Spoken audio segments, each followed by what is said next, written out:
Hello everyone, let us cover a small topic in 2 or 3 minutes. A short note can be asked in examinations on carbuncle.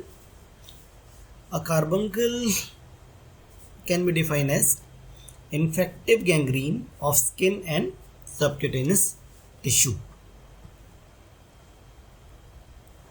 You can remember this flowchart, which helps in remembering definition also. Here it goes. Whenever there is infection, and carbuncle only obviously, we are talking in relation to carbuncle infection, development of small vesicles which form sieve like patterns. In that, skin get red and indurated with discharging pus. These pus points,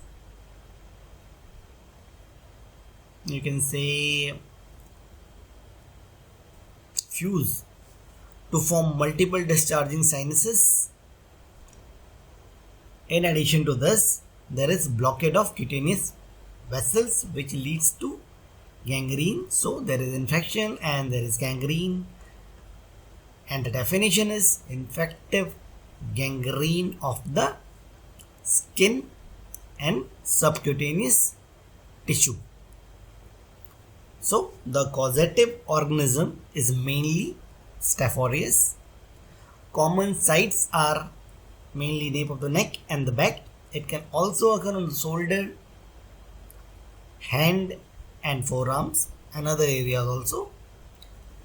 This is common in patients who are diabetics, and it occurs commonly in males in their 40s. Investigations that are done to diagnose and for treatment are: first we send pus, which is from discharging sinus, for culture and sensitivity.